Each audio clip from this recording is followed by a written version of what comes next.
నువ్వు తొందరగానే దారం ఎక్కించావు. సూదిలో దారం ఎక్కేయడానికి మీ మామయ్య నాన్న తంటలు పడ్డాడు. ఎప్పుడత్తమ్మా? మా మొదటి రాత్రి రోజు. నెల రోజులు హోల్లో ఏం పెట్టలేదు, రంధ్రం మూసుకుపోయింది. ఎలా జరిగింది? సూదిలో దారం ఎక్కించడానికి అరగంట కష్టపడ్డాడు. అవునా, అంత కష్టపడ్డా మావయ్య? సూది రంధ్రం చిన్నగా ఉంది కదా, దారం ఏమో కాస్త పెద్దగా ఉంది, అందుకే దూరలేదు. చివరికి ఏమైంది? దూరిందా లేదా సూదిలో దారం?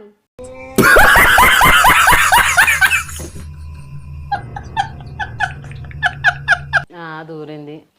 తర్వాత ఇంకేముంది, మెల్లగా కుట్టడం మొదలు పెట్టాడు. ఎలా? మెల్లగానా స్పీడ్గానా?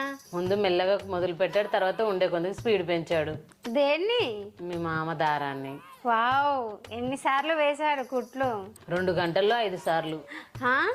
2 గంటలు 5 సార్లా? అవును. మావయ్య మంచి రసికుడు అన్నమాట.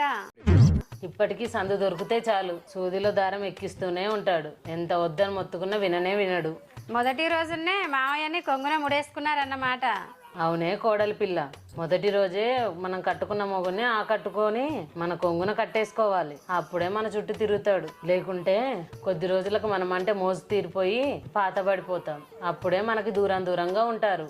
అవునా? అందుకే నీ మోడికి కావాల్సినట్టుగా కోఆపరేట్ చెయ్యి. ఎలా చేయమంటే అలా చెయ్యి. అలాగే అత్తమ్మా. మీరు ఇప్పటికి కూడా మావయ్య సూదిలో దారం ఎక్కిస్తున్నారు. అవును, సోది ఇప్పుడు దబ్బనం. నువ్వంత హార్ష్ గా మాట్లాడుతుంది. అయినా అదే జోరు కొట్టడం, అదే జోరుగా కుట్టడం. వావ్, అయినా ఈ వయసులో కూడా నీకు అంత ఓపిక ఎక్కడదత్తమ్మా? మీ మామయ్యకి దారం ఎక్కించింది నిద్ర పట్టదు, నాకు కూడా అలాగే అనుకో. రోజు అయితే బోర్ కొట్టదా? విసుగు అనిపించదా?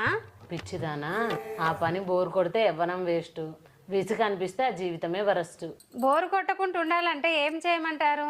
మనం రోజు పప్పే తినలేం కదే. రోజు తినలేం. రోజుకొక కొత్త రకం కూరగాయలు వండుకుంటాం. అప్పుడప్పుడు నాన్ వెజ్లు కూడా తెచ్చుకుంటాం కదా. ఆ పని కూడా ఏ పూటకి ఆ పూటకి కొత్తగా రకరకాల పద్ధతులలో చేసుకుంటే బోర్ కొట్టదు. ఓహో, అందుకేనా మామయ్య ఎప్పుడు నీ కొంగు పట్టుకొని తిరుగుతాడు? భర్తను అలా కొంగును కట్టేసుకోవడం ఒక కళ. ఆ కళ తెలియని చాలా మంది దద్దమ్మలు వాళ్ళ జీవితాన్ని చేజేతురాలు నాశనం చేసుకుంటున్నారు.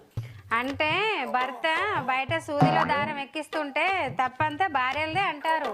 ఇంట్లో ఫుల్ భోజనం వాళ్ళకి కావాల్సిన రీతిలో అందిస్తే బయటికి ఏ మగాడు వెళ్ళడు. కాబట్టి తెలివిగా నీ భర్తని నీ వాడిని చేసుకో.